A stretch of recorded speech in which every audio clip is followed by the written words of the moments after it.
nuevo documental. Te convertiste de hecho en un documentalista comprometido. Hoy tenemos un gran personaje. Marta Anaya, la entrevista. ¿Qué tal? Qué gusto encontrarnos de nuevo. Hoy tenemos como invitada a Citlali Hernández. Ella es secretaria general de Morena, el partido en el poder, y desde mi perspectiva, déjenme decirles, es una de las figuras más frescas y más inteligentes que hay hoy en día en Morena, por lo cual me da muchísimo gusto que hayas aceptado esta invitación, Citlali. No, al contrario, Marta, y muchísimas gracias por las palabras, de verdad, las recibo con mucha humildad. Oye, antes de entrar a esos temas intensos que están ahorita, ¿por qué no nos cuentas brevemente cómo fue que estás o llegaste o fuiste a dar a Morena? Pues mira, yo he participado en distintos movimientos, en distintas causas desde muy joven. Yo desde muy chiquita quería hacer algo por abonar a que este país cambiara. Decidí estudiar periodismo pensando en eso. Creí que era la mejor manera de contribuir a ello. Sin embargo, bueno, paralelamente a mi vida estudiantil y universitaria, fui activista y desde que tengo 14, 15 años, pues le eché el ojo ahí al movimiento obradorista cuando pasó lo del desafuero y me llamó muchísimo la atención, digamos, todo este movimiento que se da alrededor de un gobernante y luego, bueno, siguiéndole el paso, que no era, digamos, un movimiento alrededor de una figura, sino de un proyecto alternativo de nación y terminé concluyendo que en efecto que no bastaba con adoptar una causa en lo aislado, ¿no? Sino atrevernos a construir otro país. Y bueno, cuando Morena se fundó como movimiento, como asociación civil, yo estaba ahí, no vengo de ningún otro partido, y en la primera etapa de la construcción de Morena, la verdad es que éramos muy poquitos, entonces las tareas y las responsabilidades recaían en todo. Fui consensada candidata en 2015 como diputada local, no pensábamos que podríamos ganar, no estaba, digamos, en la expectativa electoral. Sin embargo, hicimos una campaña a ras de piso, caminando casa por casa. Yo tenía 25 años, pensaba entonces que mi principal negativo era mi juventud, porque probablemente la ciudadanía alegaría inexpertise, etcétera. Y no, por el contrario, fue muy bien recibida. Y bueno, fui diputada local a los 25, formé parte de la construcción de Morena en otros estados paralelamente. Luego fui senadora a los 28 y bueno, ahora estoy acá en la responsabilidad de la Secretaría General. Vaya, una carrera súper veloz, impresionante para el estilo de la izquierda, sobre todo, que vaya, que paquidérmica, ¿no? Pero entonces tú eres del grupo de los puros, así de plano. Pues mira, yo creo que lamentablemente estamos en un momento donde lo nuevo no termina de nacer y lo viejo no termina de morir, ¿no? Entonces, quienes creemos que las cosas se tienen que hacer distintas, pues tenemos ciertas posturas, ciertas definiciones que en el interior, incluso quienes piensan la política todavía con un enfoque como tradicional, pues nos acusan de ingenuos, de puros, de radicales. Pero bueno, yo creo que más que un elemento peyorativo, si es una descripción de que queremos hacer la política con otros códigos, si eso significa y así nos señalan, bueno, no, realmente no nos molesta. Sin embargo, yo más bien creo que nací en Morena, que formo parte de esos códigos discursivos en los que dijimos que queríamos hacer la política y trato de hacerla de la manera más congruente y creo que la mayoría en la militancia de nuestro partido piensa y actúa con base en esos códigos. Creo que somos mayoría. Oye, llevas 8 meses en la Secretaría General de Morena. Te tocó la etapa, bueno, de las campañas y de la elección de candidatos. O sea, llegaste en pleno fragor, ¿no? Y cuando además apenas acababa finalmente de definirse la dirigencia, ¿no? Después de una etapa de inestabilidad atroz. ¿Cómo han sido para ti estos 8 meses? ¿Qué has vivido y cómo has visto las entrañas de Morena? Mira, ratifica mi análisis inicial. Cuando yo decido participar en la Secretaría General, justamente es porque veo que hay 2 años desperdiciados de que el partido siguiera en su rumbo.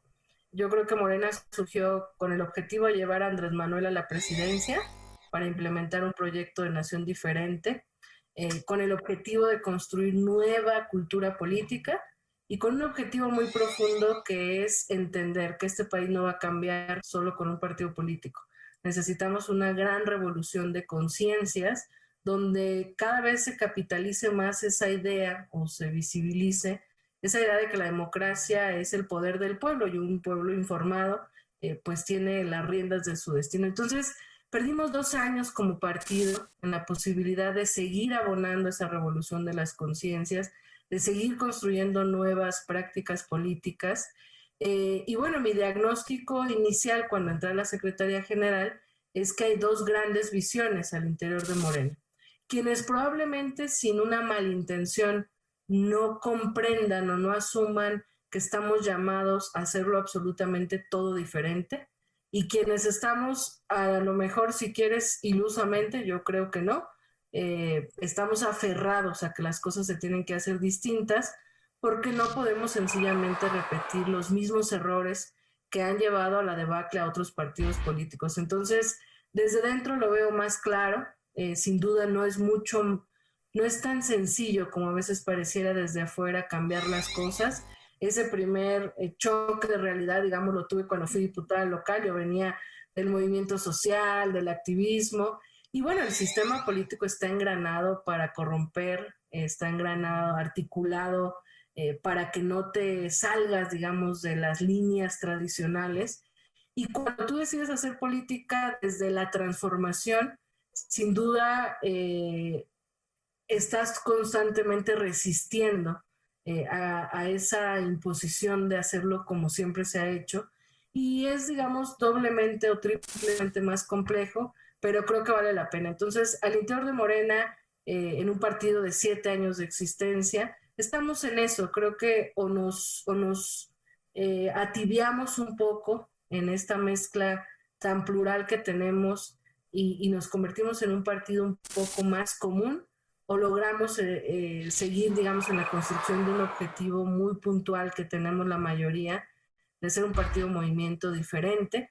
Estamos en esas, llegamos de inmediato a un proceso de selección interna con un estatuto pues hecho cuando éramos un partido de oposición, con varios vicios jurídicos, con muchas visiones, con pocos liderazgos regionales, estatales. Entonces, bueno, ha sido un caos la selección de candidatas y candidatos, y bueno, afortunadamente todo ha salido bien en términos generales, y ahora toca justamente concentrarnos en tener una vida orgánica, una vida interna un poco más, pues más en orden para poder conducirnos de la mejor manera hacia lo que viene. En esta temporada, ahora sí que preelectoral, una de las luchas que diste fue la de San Luis Potosí, la de evitar que se le entregara la candidatura pues a Ricardo Gallardo, el Pollo, que pues el propio presidente llama mafiosillo. Y resulta que, bueno, Mario Delgado se la terminó entregando, ¿verdad?, a través del Partido Verde Ecologista. ¿Qué sabor de boca te queda hoy en día al ver que se le entregó pues la gobernatura completamente a este señor impresentable y además bajo las siglas del Partido Verde? Pues mira, es parte, digamos, de lo que para algunos puede ser una hazaña política y un golazo político, porque tenemos dentro de nuestra coalición otra gubernatura, y para quienes creemos que no era la ruta, ¿no? Es decir, antes del proceso electoral, antes de la selección de candidaturas, Morena llevaba la preferencia en San Luis Potosí, sin candidata ni candidato. Nos oponemos fuertemente a la coalición con el Verde en ese estado, porque era casi natural que la coalición iba a perfilar a Gallardo como candidato de la coalición. La militancia, por supuesto, en el estado conoce muy bien a este perfil y tenía un rechazo profundo.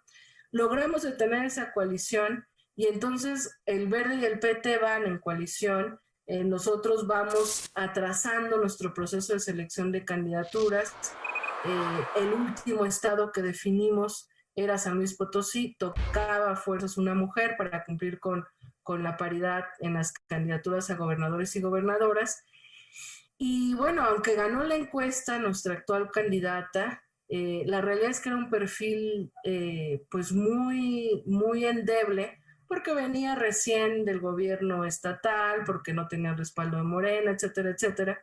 Entonces, de repente es difícil no pensar o no mal pensar que se tomaron una serie de decisiones como para generar el escenario perfecto para que ganara el verde, ¿no? En términos fríos y pragmáticos, insisto, para algunos es una gran hazaña porque es una gubernatura aliada, pero en términos éticos, en términos políticos de lo que estamos buscando, me parece que pudimos haber ganado esa gubernatura con un mejor perfil y sin la necesidad de caer por parte de algunos dirigentes como en la simulación o en el engaño hacia la militancia. Entonces, en San Luis toca reconstruir mucho, nuestra militancia está muy dolida, está muy sentida, y bueno, pues es parte de lo que sigue después de este proceso electoral. Ya, yo no sé si ves también como otra de tus derrotas en esta etapa, pues Guerrero, ni más ni menos, porque tú eres una gran activista, luchadora de derechos humanos.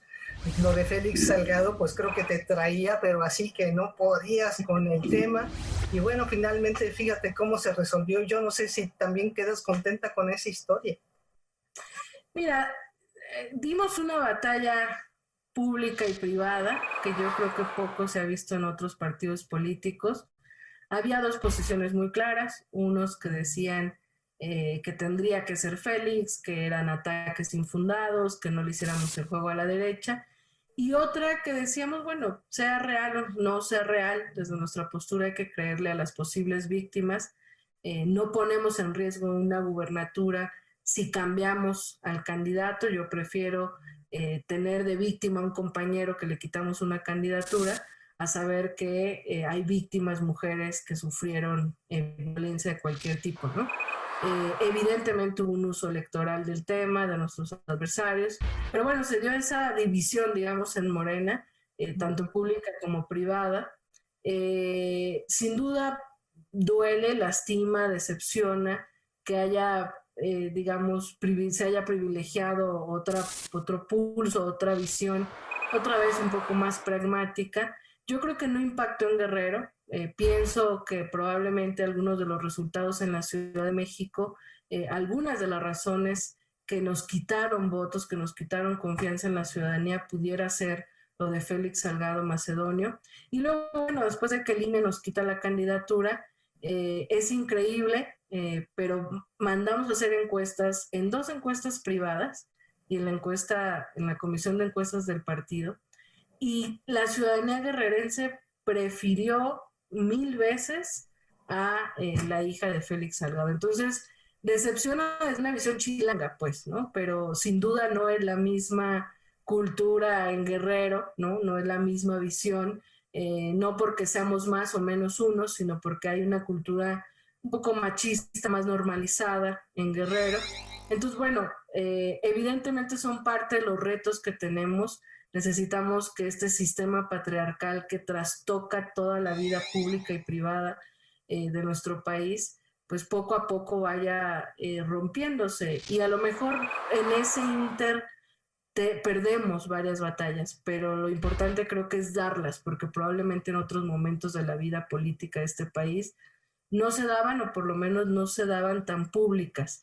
Y eso habla también de la pluralidad que tuvo Morena, y lastima también que la opinión pública pesara más la voz del presidente del partido, del propio presidente de la República, y pareciera que incluso invisibilizaban las voces de muchas mujeres feministas de Morena y de la 4T, que teníamos una postura sobre el tema, ¿no? Entonces, somos un partido con eso, con esa pluralidad, con esa discusión abierta, y se nos trató de estigmatizar como un partido que solapa violadores, lo cual me parece es una acusación grave y por supuesto equivocada. Ya, mencionaste ya la Ciudad de México, que es, bueno, ahora sí que el cisma de esta elección, algo que nada se esperaba y que sí ha estremecido, pues por lo que significa el gran simbolismo de la Ciudad de México. ¿Tú qué sacas en conclusión, ya más allá de lo que todo el mundo ha dicho? Ahora sí que tu análisis interno, ¿cuál es de lo que pasó? Mira, lo primero es que no tuvimos un partido sólido. El cambio de dirigencia nacional pues nos concentró en lo urgente. A veces cuando atiendes lo urgente ignoras lo importante.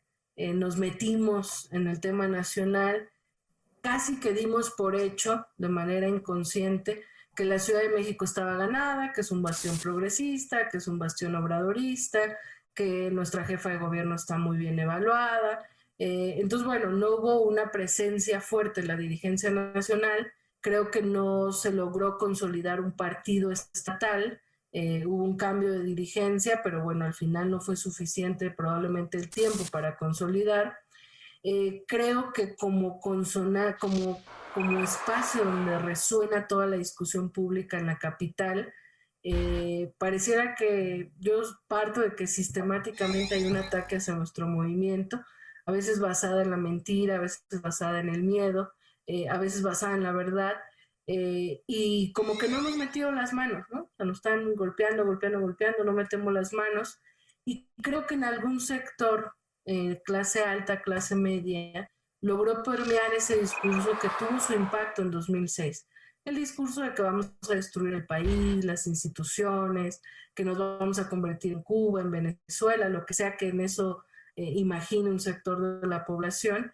Y bueno, vemos en un análisis que todavía no terminamos, que estamos dando, vemos una participación muy alta, tanto a favor de nosotros como, digamos, por parte de la oposición, y en esa participación ciudadana elevada sale a votar la clase alta como nunca, ¿no? Y es una clase que naturalmente no hemos logrado generar la mejor sinergia, porque a veces nuestro discurso contra el poder económico que tomaba decisiones de manera corrupta con el poder político ha sido muy generalizado. Entonces pareciera que Morena, que la 4T está en contra de todos los que tengan dinero, y que queremos que todo el mundo sea pobre, y no hemos logrado, digamos, suavizar o matizar el mensaje de que no estamos en contra de eso, estamos en contra de quienes a través del uso político se enriqueció a través de la corrupción, abusando, digamos, de esta corrupción política y gubernamental que ha existido.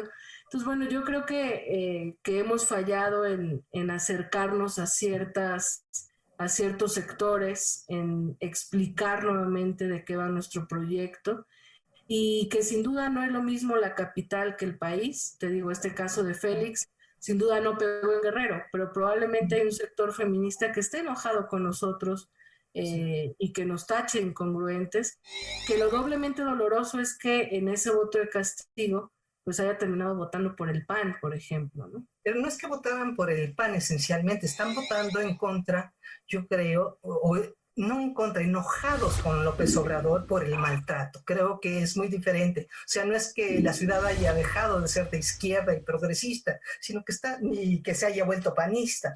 Creo que no es el caso, sino más bien es un enojo contra el discurso de Andrés Manuel, desde mi punto de vista, y bueno, de una clase media que ha sido ahorcada, porque a mí me preocupa mucho el discurso tanto del presidente como de Claudia de vamos ahora a enfocarnos con más trabajo hacia los pobres. Tú refieres ahora en el convencimiento hacia los ricos, pero yo creo que es la clase media la que está totalmente desamparada en toda esta historia. Sí, lo que pasa también es que el proyecto de transformación nacional creo que ha iniciado, que fue la promesa que hicimos, fundamentalmente donde nunca había llegado la acción gubernamental. Es decir, en la Ciudad de México no vemos una acción fuerte de gobierno federal, y probablemente aquí no se sienta que haya un cambio, ¿no? Pero hay otras partes en el México profundo donde ha iniciado la transformación, porque partimos de eso, de que es un país desigual, donde necesitamos por lo menos generar un piso parejo para todas y para todos. Creo que el gobierno de Claudia Sheinbaum ha sido bueno, lo han reconocido propios y extraños. Sin embargo, bueno, también la pandemia nos ha robado un año de poder dar mejores resultados, y creo que tenemos que escuchar a ese sector clase media, que probablemente sea lo que más nos duele, porque es el sector que ha tradicionalmente acompañado y nos ha votado. A lo mejor el sector de la clase alta nunca ha estado con nosotros, pero hay un sector de clase media que ha votado por nosotros y que esta vez no votó por nosotros, que está enojado, que está dolido, que está sentido, que nos toca escuchar, que nos toca atender.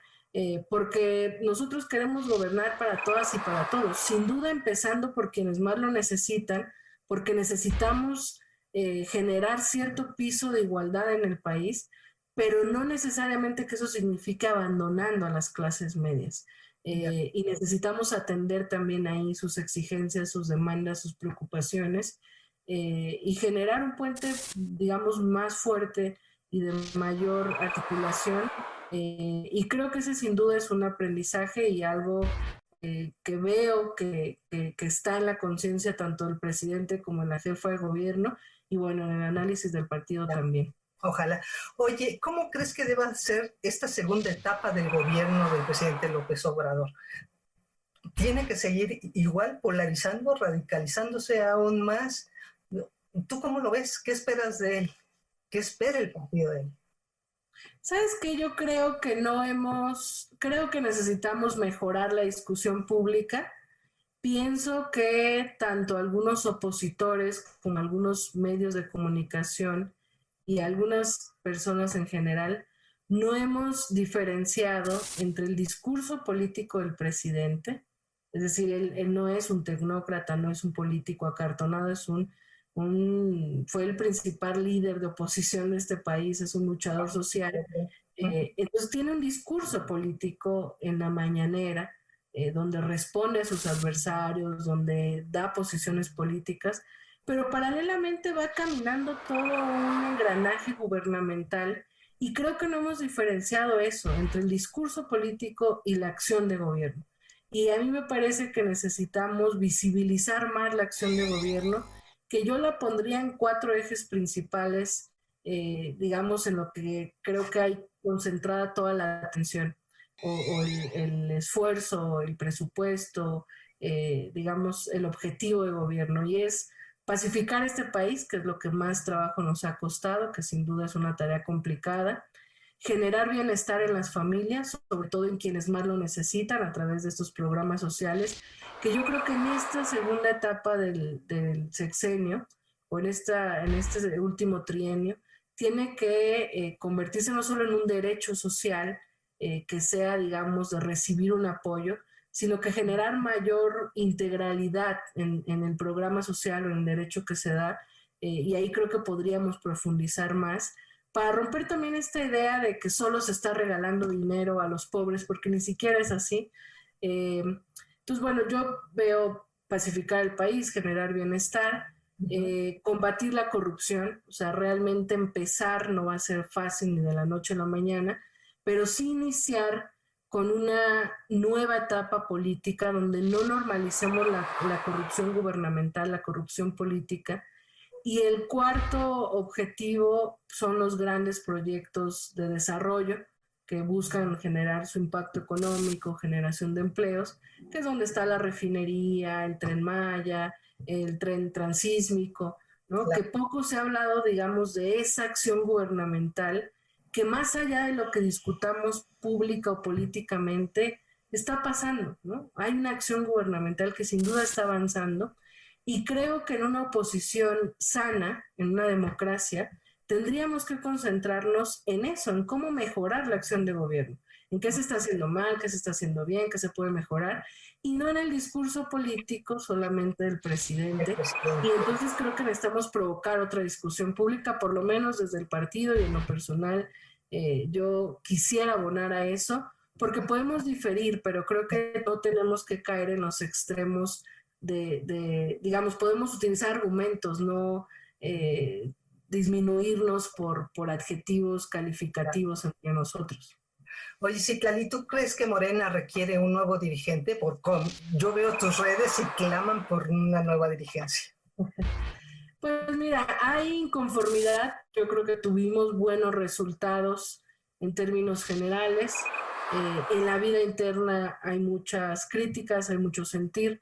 La militancia se ha sentido desplazada. Yo estoy convencida de que un partido político que se aleja de su militancia, que se aleja de su base, que no atiende, digamos, al motor del movimiento, es un partido que empieza, digamos, a perder de vista lo importante. Entonces, estamos en buen momento de retomar el rumbo. Dependerá de lo que diga la militancia, dependerá de lo que digan los órganos internos. Creo que tenemos que reformar nuestros estatutos para mejorar nuestros procesos. Y lo que sí es que necesitamos construir una nueva vida política más sana, más organizada. O sea, no ves cayendo a Mario. ¿Vale? No ves cayendo a Mario Delgado. Pues yo creo que como en todo, hay quienes quieren a Mario, hay quienes no quieren. Mario no es un cuadro orgánico del movimiento y entonces quienes prácticamente nacimos en Morena a veces tendemos a ser muy celosos, ¿no? Pero más allá de figuras, creo que necesitamos un plan de acción donde entren todos, porque creo que lo que le ha hecho daño a Morena son dos extremos, el pragmatismo voraz por un lado y el sectarismo estéril por otro. Entonces, a ver, somos muchos, somos plurales, tenemos un mismo objetivo, concentrémonos en eso y necesitamos atender un pendiente que dejamos y es la construcción de nuevos cuadros políticos hacia una izquierda gobernante con un enfoque del quehacer político totalmente distinto al que estamos acostumbrados, ¿no? Entonces, hay muchos pendientes, hay muchas demandas, vamos a ver qué pasa al interior, qué dice la militancia y cómo le damos rumbo a lo que sigue, ¿no? Citlali Hernández, pues muchísimas gracias, no sabes cuánto te agradezco y esperamos verte más adelante.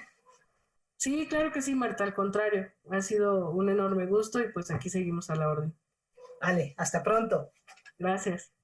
Vamos a platicar sobre su nuevo documental. Te convertiste de hecho en un documentalista comprometido y tenemos un gran personaje. Marta Anaya, la entrevista.